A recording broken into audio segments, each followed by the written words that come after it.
ಏನು ಹೊಲಸು ಮಾಡಬೇಡಿ ನಾ ಬೇಡ ಒಯ್ಬೇಡದೇನು ಬೇಡ ಬೇಡವಾ ಹೊಲಸು ಒಯ್ಬೇಡ ನಾ ಹೊಡಿತೀನಿ ನೋಡಿ ನಿನಗ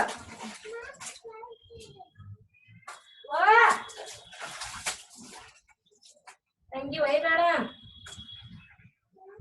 ಒಯ್ಬೇಡವಾ ಅವ್ರಿಗೆ ಈಗ ಎಲ್ಲ ಕಸ ಹುಡುಗುತ್ತೀನಿ ಯಾಕೆ ಹೊಲಸ ಹಾಕ್ತಿ ಹಾಕ ಏನ್ ಮಾಡಿ ಒಯ್ಲಿಕತ್ತೀರಿ ಹೊಲಸ ಎಲ್ಲ ಈಗ ಯಾಕೆ ಆಡ್ತೀರ ಆಡ್ರಿ ಈ ಪ್ರಗಾಣ ಹೋಗಿ ಹಾಕಿಸಿ ಬಂದು ಕಸ ಹುಡುಗ ಕಷ್ಟ ಹೊರಿಸ್ಬಿಡ್ತೀನಿ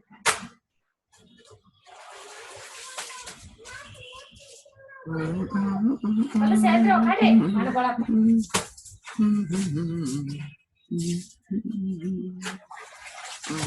ಮನೆ ಹೋಗ್ತೀವಿ ಒಯ್ಬೇಡದು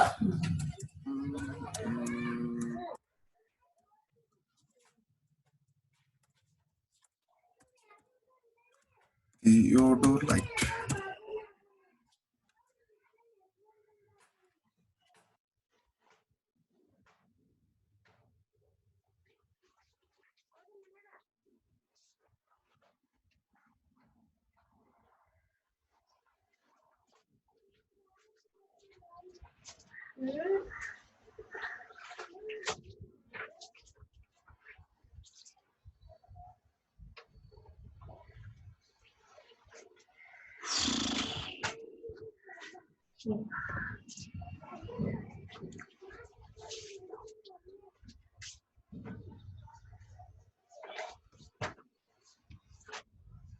ಸಾಕ್ ಬಿಡು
अभिषेक प्रभाकर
ಸ್ವಲ್ಪ ಮನೆಯ ಹೊಸ ಹುಡುಗಿಯರ್ ಮಾಡಿದವ್ರೆ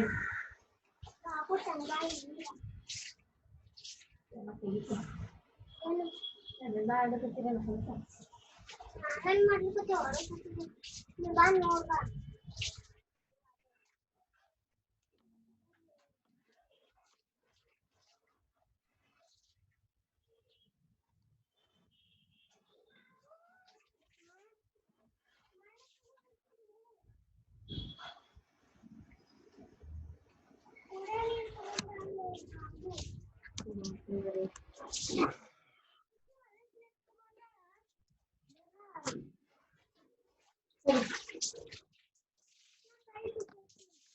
ಕಲ್ತಾಗ ಕೈಗೆ ತಕೊಳ್ಳಿ.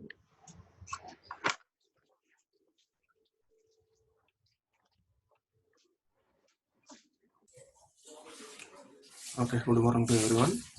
We are discussing about model number 5, rainwater harvesting and water conservation. What are the advantages and disadvantages of water conservation? What are the components of water conservation we are discussing? Okay. What are the disadvantages and advantages of rainwater harvesting? We discussed. What are the advantages? It reduces the demands on groundwater. Okay, it reduces the floods and soil erosion. It reduces the water bills definitely, and it can be used as several non-drinking purposes definitely, no problem. Disadvantage of rainwater harvesting is unpredictable rainfall. Rainfall is hard to predict. It sometimes little or no rainfall can limit the supply of rainfall. It is not advisable to depend on rainwater alone for all your water needs in areas where there is a limited rainfall. Rainwater harvesting is suitable in those areas that receive plenty of rainfall. ಮಳೆ ನೀರು unpredictable ಅದ, ಯಾವಾಗ ಹೆಚ್ಚು ಬರ್ತದ ಒಂದು ಕಡಿಮೆ ಬರ್ತದ, ಅದಕ್ಕೆ ಅದ್ರ ಮ್ಯಾಗ ಡಿಪೆಂಡ್ ಆಗಬಾರ್ದು. ಇಲ್ಲಿ ಎಲ್ಲಿ ಯೂಸ್ ಮಾಡ್ಬೇಕಂದ್ರೆ ಇದು ಎಲ್ಲಿ ಮಳೆ ಹೆಚ್ಚಾಗತ್ತಲ್ಲ ಅಲ್ಲಿ ಯೂಸ್ ಆಗುತ್ತೆ. ಕೆಲವೊಂದ್ ಕಡೆ ನಾರ್ತ್ ಕರ್ನಾಟಕ ಸೈಡ್ ನಮ್ಮ ಸೈಡ್ ಮಳೆನೇ ಆಗಂಗಿಲ್ಲ, ಹಂಗೆ ನಮ್ಮ ಸೈಡ್ ಯೂಸ್ ಆಗಲ್ಲ. ಮ್ಯಾಕ್ಸಿಮಮ್ ಮಲೆನಾಡು, ಬೆಂಗಳೂರು ಸೈಡು ಅಥವಾ ಸಿಂಟ್ರಾಮ್ ಅಂತ ಚಿರಾಪುಂಜಿ, ಶಿವಮೊಗ್ಗ ಅಂತಲ್ಲಿ rainwater harvesting success ಆಗುತ್ತೆ. Initial high cost. Depending on the system's size and technology level, the rainwater harvesting system may cost anywhere between $200 to $2,000, and it benefit from it cannot be derived until it is ready. Initial high cost ಹೆಚ್ಚಿಗೆ ಅಂತ ಹೇಳ್ತಾರ, ಆದ್ರೆ it's permanent solution. ಒಮ್ಮೆ ಮಾಡ್ರೆ ಮುಗಿದೋಯ್ತು, ಮನೆ ಇರೋ ತನಕ ಇರ್ತದೆ. It can life style 50 to 100 years.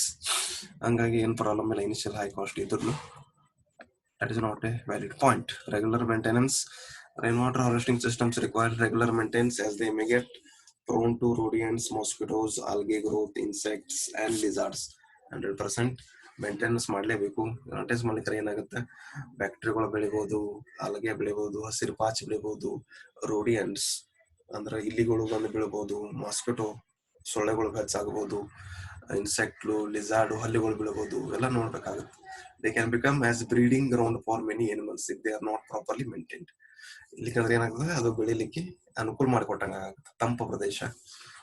ಅದರ ಸಂಬಂಧ maintenance very important. Certain root types may seep chemicals or animal droppings. Certain types of root may seep chemicals, insects, dirt or animals droppings that can harm plants if it is used for watering the plants.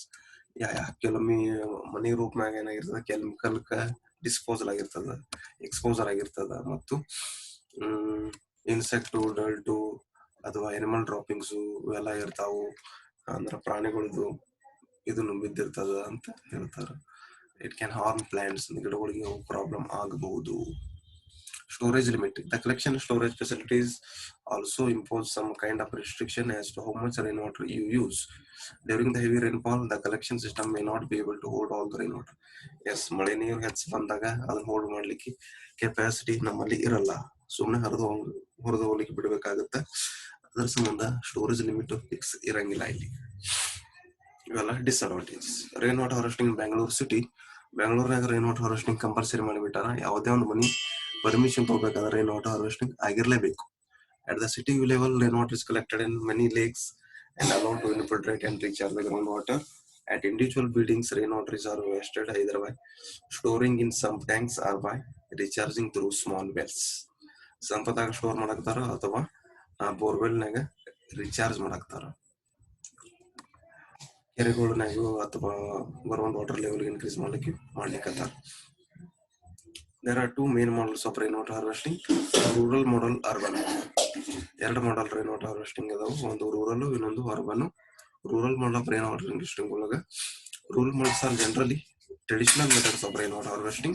They are very old system ಏನು ಇದಲ್ಲ ಅವೆಲ್ಲ traditionally rural ನಾಗ ಬರ್ತಾವ. Main motive of rainwater harvesting in these areas is facilitated irrigation for agriculture and the use of water for domestic and drinking purpose. Mainly ಹಳ್ಳಿಯಾಗ ಎದಕ್ಕೆ ಸಂಬಂಧ ಮಾಡ್ತಾರೆ ಅಂದ್ರೆ ಅಗ್ರಿಕಲ್ಚರ್ ಮತ್ತು domestic purpose. Drinking water may be ಬಾವಿ ಒಳಗೆ store ಮಾಡಿದ್ರೆ drinking ಬರುತ್ತದೆ. Nowadays practice are also been followed. It has a recharge groundwater levels ಬೋರ್ವೆಲ್ಗಳಿಗೆ ಗ್ರೌಂಡ್ ವಾಟರ್ ಲೆವೆಲ್ ಹೆಚ್ಚು ಮಾಡಲಿಕ್ಕೆ ಮಳೆ ನೀರನ್ನು ಯೂಸ್ ಮಾಡ್ತೀವಿ. Many of the traditional structure include taankas, nadis, talabs, bawdis, raptas, kuis, virdas, kundas, khadis, johars etcetera. Okay, ಇವೆಲ್ಲ ಓಲ್ಡ್ ಮೆಥಡ್ಸ್. ಬೌಡಿ ಅಂತ ಕೇಳಿರ್ಬೋದು, ಬಿಜಾಪುರ ಅಂತ ಸಾಕಷ್ಟು ಬಾಡಿ ಅದಾವ. ಗ್ಯಾಂಗ್ ಬೌಡಿ, ತಾಜ್ ಬೌಡಿ, ತಾಸ್ ಬೌಡಿ, ಇವೆಲ್ಲ ಎದಕ್ ಮಾಡಿದ್ರಂದ ಮಳೆ ನೀರು ಸಂರಕ್ಷಣೆ ಮಾಡ್ಲಿಕ್ಕೆ. ಬೌಡಿ ಅಂದ್ರೆ ಬಾವಿ, ಆ ಬಾವಿಗೆ ಬೌಡಿ ಅಂತಾರ. Traditional step wells are called bawdis in Gujarat, bawdis in Rajasthan and northern India. Northern India ಒಳಗ ಉತ್ತರ ಭಾರತ ಗುಜರಾತ್ನಾಗ ಬೌಡಿ ಅಂತಾರ ಬಾವಿಗಳಿಗೆ. ಇವು ಭಾಳ ದೊಡ್ಡದು ಇರ್ತಾವ.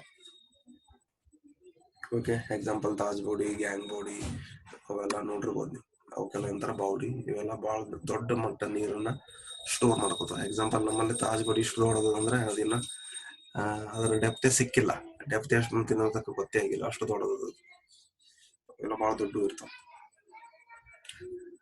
ಕುಂದ್ಸ್ covered underground tanks developed frameworks for tackling drinking water problems. Diagram. Kundas bawdis, ದೊಡ್ಡ stepped stone ಬೌಡೀಸು.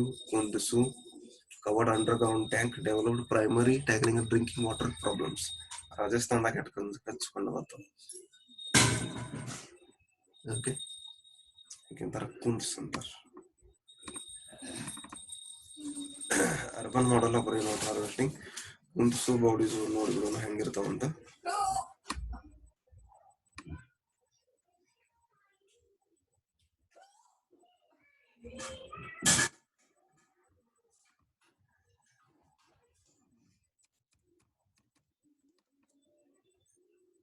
Kunds in India.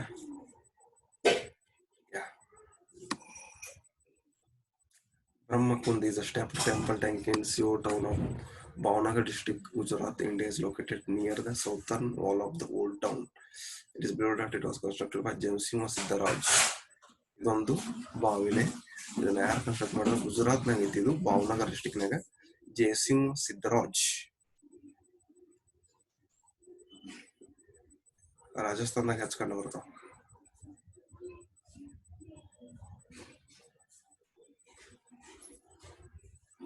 ವಿಡಿಯೋನ ಕಳಿಸ್ತೀನಿ ನಿಮ್ಗೆ, ನೋಡ್ತೀರಂತ ಇವತ್ತು. Example kunds, KUNDS kunds. ರಾಜಸ್ಥಾನದ ಭಾಳ ದೊಡ್ಡ ಪ್ರಮಾಣದಾಗ ಇರ್ತಾವ. ಕುಂದ್ಸ್ ಆಫ್ ಬಜ್ಬ್ರೂಮ್, ಕುಂದ್ಸ್ ಆಫ್ ದ ಡೆಸರ್ಟ್. ರಾಜಸ್ಥಾನದಾಗ kund stock photos, water harvesting system, traditional. Monkey temple, ಜೈಪುರ್ನಾಗ ಮಂಕಿ ಟೆಂಪಲ್, ಮಂಗ್ಯಾನ್ ಟೆಂಪಲ್. ಇವೆಲ್ಲ water conservation systems. Kunds image, stock photos, Brahmakund, Udaipur, tanka, ರಾಜಸ್ಥಾನದ ಟಂಕಾ. ಇವೆಲ್ಲ ಯೂಸ್ ಆಗ್ತಾವ water harvesting system.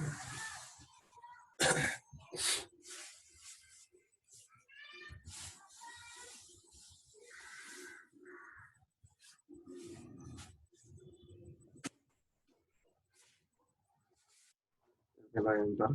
Water conservation systems ಅಂತಾರ. ಬೌಡಿ ಅಂದ್ರು ನಮ್ಮ ಬಿಜಾಪುರದಾಗ ಇದಾವ ಸಾಕಷ್ಟು. ಬೌಡಿ, ಎಸ್, ಚಂದ ಬೌಡಿ, ಬಿಜಾಪುರ್. ಚಾಂದ್ ಬೌಡಿ ಬಹಳ ದೊಡ್ಡ ಪ್ರಮಾಣ ಇರುತ್ತೆ. ಬೌಡಿ ಅಂದ್ರೆ ಬಾವಿ, ಇದು ಬಿಜಾಪುರದ. ತಾಜ್ ಬೌಡಿ, ಇದ್ರ ಡೆಪ್ತಿನ ತಕ ಗೊತ್ತಾಗಿಲ್ಲ ಎಷ್ಟು ಐತೆ ಅನ್ನೋದು, ಅಷ್ಟು ದೊಡ್ಡ ಪ್ರಮಾಣದಾಗಿರ್ತದೆ. ಹಿಂಗ ಸಾಕಷ್ಟು ವಾಟರ್ ಕನ್ಸರ್ವೇಷನ್ ಸಿಸ್ಟಮ್ ಇಂಡಿಯಾದಾಗ ನಾವು ಅಡಾಪ್ಟ್ ಮಾಡ್ಕೊಂಡಿದ್ವಿ. ಏನಾದರೂ ಯೂಸ್ ಆಗತ್ತ. ಟಂಕಾಜು, ಕುಂದ್ಸು, ಬೌಡಿ ಇವೆಲ್ಲ rural model of rain water harvesting. Next, urban model.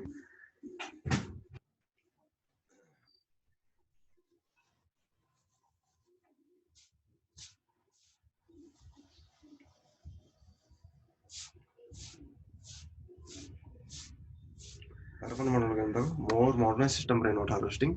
The main components of the urban model are hoop catchment, gutters, downpipe, first flush pump, filter unit, storage tank, collection pit. These are the latest urban model. ಇವೆಲ್ಲ gutter, down pipe, roof catchment, first flush tank, storage tank, collection pit ಎಲ್ಲ latest type. Okay. Design of small water harvesting structures. Design section. Form ponds. A form pond is a large hole dug out in the earth, usually square or rectangular in the shape, which harvests rainwater and stores it for the future use. It has an inlet to regulate inflow and an outlet to discharge excess water. The pond is surrounded by a small bund which prevents erosion on the banks of the pond. The size and depth depends upon amount of land available, type of the soil, the farmer's water requirement, the cost of excavation, and the possible use of the excavated earth. Water from the farm pond is conveyed to the fields manually by pumping or by both the methods. ಇದು diagram ತೋರಿಸ್ತಾರೆ ಎಷ್ಟಿರ್ತದೆ. 12 metre ಅಗಲ, 12 by 12, 12 by 12, bottom width 6 by 6, depth 3 meter. Okay, inlet width 2 meter, side slope 1:1. Okay, ಮಳೆ ನೀರು ಏನು ಬೀಳ್ತದಲ್ಲ ಇಲ್ಲಿ ಪಿಟ್ಟದಾಗ ಇಲ್ಲಿ store ಆಗ್ತದೆ. ಇದು ಔಟ್ಲೆಟ್, ನೀರು ಹೆಚ್ಚಿಗೆ ಆದ್ರೆ ಔಟ್ಲೆಟ್ ಮೂಲಕ ಕರ್ಕೊಂಡು ಹೋಗ್ತದೆ. ಇವೆಲ್ಲ ಏನು water storage structure. Farm pond ಅಂದ್ರೆ ಹಳ್ಳಿಗಳಿಗೆ ಈಗ ಕೃಷಿ ಹೊಂಡ ಅಂತ ಏನ್ ಮಾಡಿದ್ರು ಅದೇ type. It is old requirement ಎಷ್ಟಾದ ಅದ್ರ ಮೇಲೆ ಡಿಪೆಂಡ್ ಮಾಡ್ತಾರೆ. The store water must be use for irrigation only, can be use for ground water recharge also. A farm pond must be located within a farm drawing and the maximum runoff possible in a given rainfall event. ಎಲ್ಲಿ ground water recharge ಮತ್ತು agriculture purpose ಇದನ್ನು use ಮಾಡ್ತಾರೆ, ಅಲ್ಲೇ ಹೊಲದಾಗ ಇದ್ರೆ best. ಇದು ನೀರು ತಗೊಳಕ್ಕೆ ಈಜಿ ಆಗ್ತದೆ. Percolation ponds can be dug out in any area where the land is not utilized for agriculture. Percolation pond can be dug out in any area where the land is not utilized for agriculture. Agriculture utilize ಆಗಲಿಕ್ಕಂದ್ರೆ percolation pond ಮಾಡಬಹುದು. Site selection, think economically. Economical ಆಗಿರಬೇಕು. Choose an area where limited amount of excavation will be required to contain or hold back large volume of water. ಎಂತಲ್ಲಿ select ಮಾಡ್ಬೇಕಂದ್ರೆ ನೀರು ಹೆಚ್ಚು ಹಿಡಿಬೇಕು, ಹಿಡ್ಕೋಬೇಕದು ಪಾಂಡು, ಮತ್ತು ಖರ್ಚು ಆಗಬಾರ್ದು. ಲಿಮಿಟೆಡ್ ಖರ್ಚಾಗಬೇಕು, ಅದನ್ನ ಹಡ್ಲಿಕ್ಕೆ ಲೇಬರ್ ಫಾರ್ಮ್ ಕಡಿಮೆ ಬೀಳ್ಬೇಕು ಅಂತ ಮಾಡಬೇಕು. Example, valley where a dam can be constructed at the narrow pass is good example. Yes, ಇದೊಂದು ಬೆಸ್ಟ್ ಎಕ್ಸಾಂಪಲ್. ಎಲ್ಲಿ ಡ್ಯಾಮ್ ಎಲ್ಲಿ ಕನ್ಸ್ಟ್ರಕ್ಷನ್ ಮಾಡ್ತೀವಿ ಅಂದ್ರೆ ಎಲ್ಲಿ ವಿಡ್ತ್ ಕಡಿಮೆ ಇರ್ತದೆ ಅಲ್ಲಿ ಡ್ಯಾಮ್ ಕನ್ಸ್ಟ್ರಕ್ಷನ್ ಮಾಡ್ತೀವಿ. ವಿಡ್ತ್ ಹೆಚ್ಚಿದಲ್ಲಿ ಮಾಡಿದ್ರೆ ಏನಾಗ್ತದೆ, ಕಾಸ್ಟ್ ಹೆಚ್ಚಿಗೆ ಆಗುತ್ತೆ ಮತ್ತು ಗೌರ್ಮೆಂಟ್ಗೂ ಖರ್ಚು ಹೆಚ್ಚಾಗ್ತದೆ. ಅದಕ್ಕೆ ವಿಡ್ತ್ ಎಲ್ಲಿ ಕಮ್ಮಿ ನ್ಯಾರೋ ಇರ್ತದಲ್ಲ ಅಲ್ಲಿ ಡ್ಯಾಮ್ ಕನ್ಸ್ಟ್ರಕ್ಷನ್ ಮಾಡ್ತಾರೆ. ಹಂಗೆ ಎಕನಾಮಿಕಲ್ ಥಿಂಕ್ ಮಾಡಬೇಕು. Overland drainage, this is surface run up from precipitation, melting snow or a spring following overland. Drainage area and annual precipitation rates will determine if the water supply will be adequate. Overland drainage ಅಂತ ಇಲ್ಲಿ ಮಾಡ್ಬೇಕಂದ್ರೆ surface run up ದಾಗ ಮಾಡ್ತಾರೋ. Precipitation ಅಂದ್ರೆ ಹೇಳಿದೆ ನಾನು, snow, fog, mist, ಮಳೆ ನೀರು, ಅದಕ್ಕೆಲ್ಲ ಎಂತಾರ ಪ್ರೆಸಿಪಿಟೇಷನ್ ಅಂತಾರೆ. Okay, drainage area and annual precipitation rates will be determined if the water supply will be adequate. Drainage area ಮತ್ತು ವರ್ಷಕ್ಕೆ ಎಷ್ಟು ನೀರು, ಮಳೆ ನೀರು ಬೀಳ್ತದೆ ಅದ್ರ ಮೇಲೆ ಡಿಪೆಂಡ್ ಆಗ್ತದೆ. Ground waters, ponds which acquire water mostly from the groundwater, often called ponds which acquire water mostly from the groundwater are often called water table ponds. They will built by excavating below the water table at the location. Ponds which acquire water mostly from the groundwater are often called water table ponds. ಎಲ್ಲಿ ಹಳ್ಳಗಳು ಇರ್ತಾವಲ್ಲ ಅಲ್ಲಿ ಇವನ್ನ ತಯಾರು ಮಾಡ್ತಾರೆ, ಯಾಕಂದ್ರೆ ground water ಲೆವೆಲ್ನಾಗ ನೀರನ್ನು store ಆಗಲಿ ಅಂತ. Impounding flowing waters, this can be plentiful water resource for a pond, but impounding flowing water can have adverse effect. It can block fish passages, warm the water downstream, cause sediment from upstream to fill the pond. This type required occasionally removal of silt, hence not recommended to build the pond in this way. Pond ಹೆಂಗ್ construct ಮಾಡ್ಬೇಕಂದ್ರೆ it can block fish passage, ಮೀನುಗಳು ಹರಿದಾಡುತ್ತೋ ನಾವೆಲ್ಲ ನೋಡ್ಕೋಬೇಕು, ಅವಕ್ಕೆ ಜಾಗ ಕೊಡಬೇಕು. Dam ಒಳಗೆ ಕೊಟ್ಟಿರ್ತಾರೆ fish passage, causeways, warm the water downstream. Okay, ಕೆಳಗಿನ ಸೈಡ್ ನೀರು ಬೇಸಿ ಆಗ್ಬೋದು, cause sediment erosion, may be soil erosion ಆಗ್ಬೋದು, ಎಲ್ಲ ನೋಡ್ಕೊಂಡು ನಾವು ಕನ್ಸ್ಟ್ರಕ್ಷನ್ ಮಾಡಬೇಕು. ಸಿಲ್ಟ್ ರಿಮೂವ್ ಮಾಡ್ತಿರ್ಬೇಕು, ಅವಾಗ ಹೂಳು ಎತ್ತಿರಬೇಕು. ಹೂಳು ಎತ್ತಲಿಕ್ಕೆ ಅಂದ್ರೆ ಏನಾಗುತ್ತೆ, ಸ್ಟೋರೇಜ್ ಕೆಪಾಸಿಟಿ ಕಡಿಮೆ ಆಗ್ತದೆ, ಅದಕ್ಕೆ ಡ್ಯಾಮ್ಗಳೆಲ್ಲ ಹಾಳಾಗುತ್ತಾವ. Other sources: if the water cannot be obtained from the natural sources, other options also available. ಇಷ್ಟೆಲ್ಲ ಮಾಡಿದ್ರು ನೀರು ಸಿಗ್ಲಿಕ್ಕಂದ್ರ ಬೇರೆ ಆಪ್ಷನ್ ಅದಾವ. ಯಾವುವು? Diversion ditches, roof runoff, winter snow. Diversion ditches can be constructed to catch water from the overland drainage that may bypass the pond. Diversion ditches can be constructed to catch the water from overland drainage that may bypass the pond. Yes. ಹಳ್ಳದ ನೀರು ಹೆಚ್ಚಿಗೆ ಆದಾಗ ಅದನ್ನ bypass ಮಾಡ್ಲಿಕ್ಕೆ diversion ಅಥವಾ canal ಮಾಡ್ತೀವಿ, ಹೊಳಿ ಒಳಗೂ ಮಾಡಿರ್ತೀವಿ. Roof run off can be collected and sent to the pond or by sump dump drain can be diverted to the directed to the pond. ಮಳೆ ನೀರು ಡೈರೆಕ್ಟ್ಲಿ ರೂಪ್ನ ಕಲೆಕ್ಟ್ ಮಾಡಿ ಅದನ್ನ ಡೈರೆಕ್ಟ್ಲಿ ಏನ್ ಕಳಿಸ್ಬೇಕಂದ್ರೆ ಪಾಂಡ್ ಕಳಿಸ್ಬೇಕು. Winter snow will recharge the pond when it melts in the spring. Yes, winter ಸೀಸನ್ನಾಗ ಏನಾಗ್ತದ, ಪಾಂಡ್ ರಿಚಾರ್ಜ್ ಆಗ್ತದ. ಆಮೇಲೆ ಬೇಸಿಗೆ ಒಳಗೆ ಅದು ಏನಾಗ್ತದೆ, ಮೆಲ್ಟ್ ಆಗ್ತದೆ. ಓಕೆ, ಸಾಕಷ್ಟು ಮೆಥಡ್ಸ್ ಅದಾವ ಇವು water conservation technical. Maximum north ಇಂಡಿಯಾದಾಗ ಭಾಳ ಅದಾವ. Construction of power pond. After the site selection, pond dimension decided to the pond site should be cleared upon all the stone and woody vegetation. ಏನೇನು ಕಸ ಕಡ್ಡಿ ಅದು ಏನದಲ್ಲ ಕನ್ಸ್ಟ್ರಕ್ಷನ್ ಮಾಡ್ಕೊಂಡು ತೆಗೆದು ಹಾಕಬೇಕು. ಸ್ಟೋನ್ಗಳು ಏನು ಅಡ್ಡ ಬರ್ತಾವ ಅವನ್ನ ಕ್ಲಿಯರ್ ಮಾಡಬೇಕು. Before construction of power pond, proper layout should be made for proper construction. Earth moving machinery for excavation. Yes, the selected site should be free from vegetation. ಕಸ ಕಡ್ಡಿ ಮುಳ್ಕಂಟೆಗಳು ಎಲ್ಲ ತೆಗಿಬೇಕು, ಅದಕ್ಕೆ ಅವನ್ನೆಲ್ಲ ಕ್ಲಿಯರ್ ಮಾಡಬೇಕು. ಆಬ್ಸ್ಟಾಕಲ್ ಏನೇನದ ಅವನ್ನೆಲ್ಲ ಲೆವೆಲ್ ಮಾಡ್ಕೋಬೇಕು. ಓಕೆ, ಪಾಂಡ್ ಏರಿಯಾ ಎಷ್ಟು ಅಂತ ಮೆಜರ್ಮೆಂಟ್ ಮಾಡಬೇಕು. Design dimension propose pond can be drawn with the help of rope and lines. ಹಗ್ಗದ ಮೂಲಕ ಅಥವಾ ಲೈನ್ ಮೂಲಕ ಡೈಮೆನ್ಷನ್ ಡ್ರಾ ಮಾಡಿ ಕನ್ಸ್ಟ್ರಕ್ಟ್ ಮಾಡ್ರಿ ಅಂತ ಹೇಳ್ತಾರೆ. For demarking the line, powder can be also used. Demarcate ಮಾಡೋ powder ಹಾಕ್ತೀವಿ ಲೈನ್ ಔಟ್ ಹಾಕೊಂಬಂತ. Dimension of pond. The size of the pond should be relative to the size of the catchment area, contributing to the surface runoff to the site. Size of the pond depends on agriculture land ಮೇಲೆ depend. 1 ಎಕರೆ ಹೊಲ ಐತಂದ್ರೆ ಎಲ್ಲ ಅದಕ್ಕೆ ಹೋಗಬಾರ್ದು, ಕೃಷಿ ಹೊಂಡಕ್ಕೆ. Size very ಆಗ್ತದೆ. Ponds with too much water set require expensive water control structure and are difficult to manage. Pond with too much water set require expensive water control structure. Yes, ಅವನ್ನೆಲ್ಲ ನೋಡ್ಕೊಂಡು ಮಾಡಬೇಕು. ಎಕ್ಸ್ಪೆನ್ಸಿವ್ ಯಾವುದು ಮಾಡಬಾರ್ದು, minimum balance minimum ರೊಕ್ಕದಲ್ಲೇ ಮಾಡ್ಬೇಕಂತ ಹೇಳ್ತಾರೆ. Advantages ಏನು ಫಾರ್ಮ್ದು ಪಾಂಡ್ದು? ಕೃಷಿ ಹೊಂಡದ advantage: they provide water to the start growing crops without waiting for the rain to fall. Yes, ಮಳೆ ನೀರ್ನಾಗ ನೀರು ಬರ್ತದ, ಅದನ್ನ ಬೇಸಿಗೆ ಒಳಗೆ ಯೂಸ್ ಮಾಡ್ಕೋಬಹುದು. They reduce the soil erosion and minimize the situation of waterways and reservoir. They recharge the groundwater. They improve the drainage. Soil erosion reduce ಮಾಡ್ತದ, reservoir situation siltation reduce ಮಾಡ್ತದ. They improve the drainage capacity, improve ಮಾಡ್ಕೊತದ. Diagram ಕೊಟ್ಟಾರ ನೋಡಿ. ಬಂಡ್ ಸುತ್ತಲೂ ಕಲ್ಲಿಂದ ಬಂಡ್ ಇರ್ತದ, fencing ಹಾಕಿರ್ತದ, ಯಾರು ಬರಬಾರ್ದಂಗ. Okay, inlet, silt trap, ನೀರು ಬರ್ತದಲ್ಲ ಅಲ್ಲಿ ಫಿಲ್ಟರ್ ಆಗಿ ಬರಬೇಕು ಸಿಲ್ಟ್ ಅದನ್ನ. ಓಕೆ, ಔಟ್ಲೆಟ್ ಅನ್ನು ಪ್ರೊವೈಡ್ ಮಾಡ್ಯಾರ, ನೀರು ಹೊರಗೆ ಹೆಚ್ಚಿಗೆ ಆದ ಹೊರಗೆ ಹೋಗ್ಲಿಕ್ಕೆ ಮಾಡಬಹುದು. ವರ್ಮ್ ಅಂತ ಬರ್ತದ, ಅರ್ಧನ್ ಬಂಡ್ ಅಂತ ಬರ್ತಾವು. ಹಳ್ಳಿಗಳು ಸಾಕಷ್ಟು ನೋಡಿರ್ಬೋದು. Layout of power point, top section ಮತ್ತು ಎ ಸೆಕ್ಷನ್. ವರ್ಮ್ ಅನ್ನೋದು ಅದೊಂದು ಸ್ಟ್ರಕ್ಚರ್, ಅದು ನೀರು ಸ್ಟೋರ್ ಮಾಡ್ತದೆ. Climatic condition: typical average depth of pond ಎಷ್ಟು ಇರಬೇಕು? ವೆಟ್ ಕಂಡೀಷನ್ ಒಳಗೆ 2 ಮೀಟರ್, ಹ್ಯೂಮಿಡ್ ಕಂಡೀಷನ್ ಒಳಗೆ 2.40 2.80 ಮೀಟರ್, ಮೋಯಿಸ್ಟ್ ಸಬ್ ಹ್ಯೂಮಿಡ್ 2.80 ಮೀಟರ್. ಡೆಪ್ತ್ ಇದು rid region 4.80 5.50.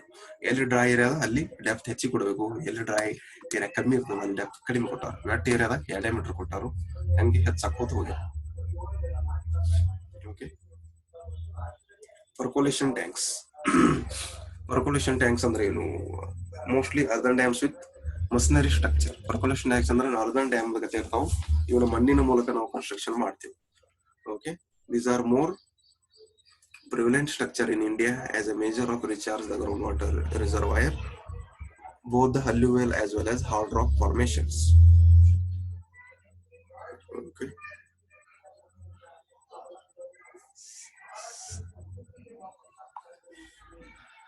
Okay, percolation tank ಅಂದ್ರೆ ಏನು? ಅರ್ಧನ್ ಡ್ಯಾಮ್ ಕನ್ಸ್ಟ್ರಕ್ಷನ್ ಮಾಡ್ತಾರೆ, ಮಸ್ಸಿನ ಸ್ಟ್ರಕ್ಚರ್ ಇರ್ತಾವ.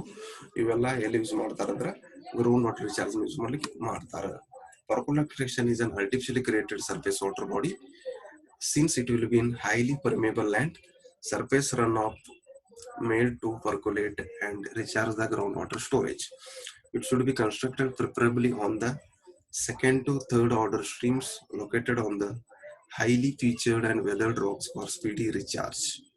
ಎಲ್ಲಿ ಕನ್ಸ್ಟ್ರಕ್ಟ್ ಮಾಡ್ತಾರ ಅಂದ್ರ ಸ್ಟ್ರೀಮ್ ಇದ್ದಲ್ಲಿ, ಸ್ಟ್ರೀಮ್ ಅಂದ್ರ ಕಾಲುವೆಗಳು ಹೆಚ್ಚಿದ್ದಲ್ಲಿ ಅವೆಲ್ಲ ನೀರು ಬಂದು ಸ್ಟೋರ್ ಆಗ್ಲಿ ಅಂತ ಮಾಡ್ತಾರೆ.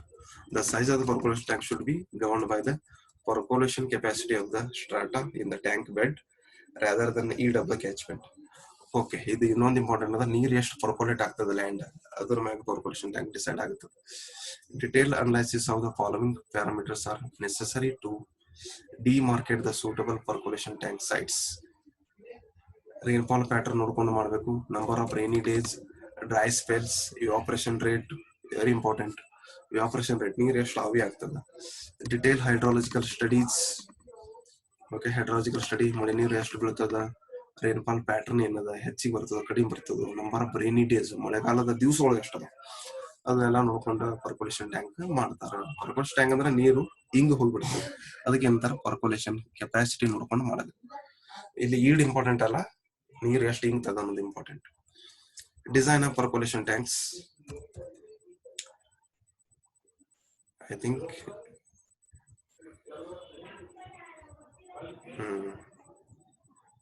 ಇದೊಂದಾದ್ರೆ ಮುಗೀತದೆ. Capacity of the percolation tanks has to be calculated on the basis of the rainfall and catchment area of the tank. The procedure of design as follows: selection the site of the percolation tank. Site select ಮಾಡ್ಕೋಬೇಕು. From the topo sheet, find out the correct catchment area of the water shed at that location. Topo sheet ಅಂತ ಸಿಗ್ತದ, ದೊಡ್ಡ ಪ್ರಮಾಣದ map, ಒಂದು ತಾಲೂಕಿನ ಒಂದು area, ಅದು ಅದ್ರಾಗ ಕ್ಯಾಚ್ಮೆಂಟ್ ಏರಿಯಾ ಅಂತ ಇರ್ತದ, ಅಲ್ಲಿ ಮಾಡ್ರ ಅಂತ ಹೇಳ್ತಾರೆ. It's very good. Remote sensing GIS use ಮಾಡ್ಕೋಬಹುದು ಇದಕ್ಕೆ. Compute the catchment yield from the rainfall and runoff coefficient. Compute catchment yield from the rainfall ಎಷ್ಟು ಆಗ್ತದೆ ಅಂತ ನೋಡ್ಕೋಬೇಕು. ಗುಡ್ ಅದೋ ಬ್ಯಾಡ್ ಅದು, ಹಿಲ್ಲಿ ಏರಿಯಾ ಅದು, ಪ್ಲೇನ್ ಏರಿಯಾ ಅದು, ಕಲ್ಟಿವೇಶನ್ ಹೆಚ್ಚದು ಕಡಿಮೆ ಅದು ನೋಡ್ಕೋಬೇಕು. ಅದಕ್ಕೆ ಏನಂತಾರೆ ಗುಡ್ ಕ್ಯಾಚ್ಮೆಂಟ್ ಅಂತಾರೆ. ಎವರೇಜ್ ಕ್ಯಾಚ್ಮೆಂಟ್ ಅಂದ್ರೇನು, flat land, partly cultivated sandy soil ಇದ್ದಲ್ಲಿ ಎವರೇಜ್ ಕ್ಯಾಚ್ಮೆಂಟ್ ಇರ್ತದೆ, ಮಳೆ ನೀರು ಕಡಿಮೆ ಕ್ಯಾಚ್ ಮಾಡ್ಬೋದು. ಬ್ಯಾಡ್ ಕ್ಯಾಚ್ಮೆಂಟ್ ಅಂದ್ರೆ ಬ್ಲ್ಯಾಡ್ ಮತ್ತು ಕಲ್ಟಿವೇಟೆಡ್ ಸ್ಯಾಂಡಿ ಸಾಯಿಲ್, ಅದು ಅಷ್ಟು ಕ್ಯಾಚ್ಮೆಂಟ್ ಆಗಲ್ಲ ಅಲ್ಲಿ. Make suitable assumption such as number of fillings per year, utilization of yield per filling etcetera. Hence compute the capacity of percolation tank. Assumption ಮೂಲಕ ಕೆಪಾಸಿಟಿ ಎಷ್ಟು ಅಂತ ಮಾಡ್ಕೋಬೇಕು. Development of storage capacity, curve or table. Draw the contour lines at every 50 cm interval between the bed level and the highest ground level at the site. ಇದನ್ನ survey ಒಳಗೆ ಮಾಡ್ರಿ ನೀವು, survey citing ಒಳಗೆ, site ವರ್ಕ್ನಾಗ. From these contour lines, the capacity of the tank at 0.5 meter, 1 meter, 1.5 meter, 2 meter height above the bed level is calculated. Compute the full tank level from the stage. Compute the top width of the embankment. Top width of the embankment ಎಷ್ಟಾಗುತ್ತೆ, W ಅಂದ್ರೆ top width h/5 + 1.5 ಅಂತ measurement ಮಾಡಿದ್ರೆ. h ಅಂದ್ರೆ ಏನು, total height of the embankment in metre divided by 5 + 1.5 ಏನು ಸಿಗ್ತದ, top width of the embankment ಸಿಗ್ತದೆ. Compute the length of the embankment. Length of the component is the distance between the 2 points where the height intersects the contour having some elevation. Contour line elevation ಹೆಂಗ್ ಮಾಡಿರ್ತಲ್ಲ, 2 metre interval, okay, 50 centimetre interval ತಗೊಂಡಾರು. ಅಲ್ಲಿ top elevation ಆಗಿ ಏನ್ ಇರ್ತಲ್ಲ, ಆ 2 point ಅಲ್ಲಿ top elevation distance ಏನಿದೆ ಅದಕ್ಕೆ ಲೆಂತ್ ಅಂತ. Based upon the type of the material, suitable side slopes, embankment, compute the peak discharge, compute the length of the spillway, compute the width of the horizontal floor. Okay, check the stability of the structure by locating the saturated line on the base. Okay, diagram ಆಗಿ ತೋರಿಸ್ಯಾರ. ಮಣ್ಣಿಲೆ ಏನ್ ಮಾಡ್ತೀವಲ್ಲ, ಮಣ್ಣು ಮತ್ತು ಕೆಲವೊಂದು locally availability stones structures. So impervious layer, FR ಅಂದ್ರೆ full reservoir level, HF ಅಂದ್ರೆ high flood level, free board ಬಿಟ್ಟಿರ್ತಾರೆ. Okay, angle ಶೇಪ್ನಾಗ ಇರ್ತದೆ. 1.5 ಮೀಟರ್ ಕೆಳಗಡೆ ಇದು ಬಿಟ್ಟಾರು. Previous material, saturated line, filter paper, dam filter. Okay, same dam ಇದ್ದಂಗೆ ಇರ್ತದೆ. Last point, micro catchment system. Micro catchment water harvesting is a method of collecting surface runoff from a small catchment area and storing it in the root zone of an adjacent infiltration basin. Micro catchment ಅಂದ್ರೆ ಸಣ್ಣ ಸಣ್ಣ ಪ್ರಮಾಣದಾಗ water harvesting structure surface run from the ಸಣ್ಣ ಸಣ್ಣ ಏರಿಯಾದಾಗ use ಮಾಡ್ಕೋಬಹುದು. ಇವು ಎಲ್ಲಿ ಸ್ಟೋರ್ ಇನ್ ರೂಟ್ ಜೋನ್ ಅಂತ, ರೂಟ್ ಜೋನ್ನಾಗ ಬಳಸಬಹುದು. ಎಲ್ಲಿ ಗಿಡಗಳ ರೂಟ್ ಜೋನ್ ಬೇರ್ನಾಗ. Infiltration which may be planted with a single tree, bush or with annual crops. The use of micro catchment as a water harvesting method greatly increases crop productivity and have been used for thousands of years. Technical characteristics: overland flow harvested from short catchment length usually between 1 and 30. Runoff is stored in soil profile. Ratio of catchment area to cultivate area is usually 1:1 to 3:1. There is no provision for overflow. Micro catchment ಅಂದ್ರೆ ಸುತ್ತಲೂ ಬದು ಏನ್ ಮಾಡ್ತಾರಲ್ಲ ಅದಕ್ಕೆ ಏನಂತಾರ catchment area. Correct ಬೇರಿಗೆ ನೀರ್ ಹಾಕಬೇಕು, ಅದು ಇನ್ಫಿಲ್ಟ್ರೇಷನ್ ಬಿಟ್. ಬೆನಿಫಿಟ್ಸ್ ಏನು ಇದರಿಂದ? Increasing crop yield, definitely. Reliability, allow plants to grow in otherwise unsustainable condition. Cheaper than installing expensive irrigation system. Yes. Erosion control function can be constructed on almost any slope including level plains. Simple design and cheap to install.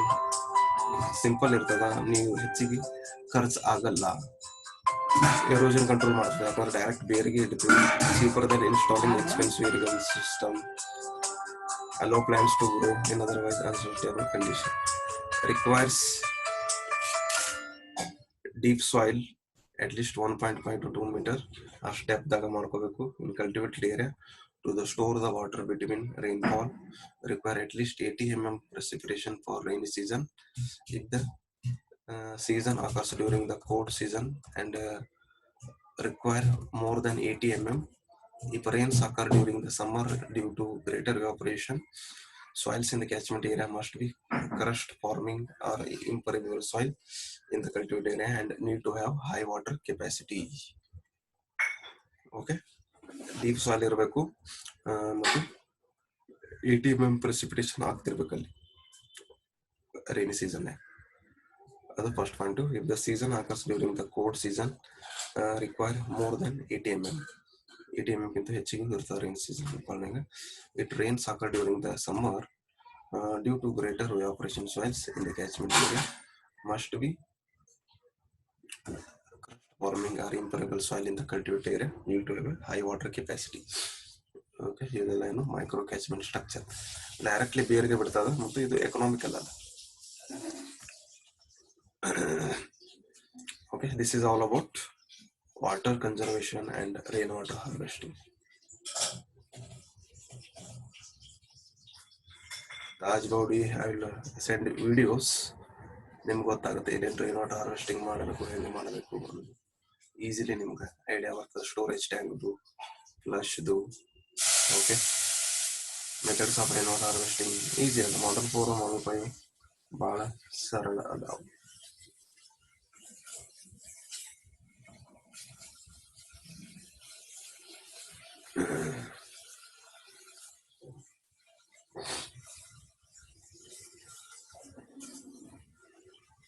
Water harvesting and conservation is completed. Thank you.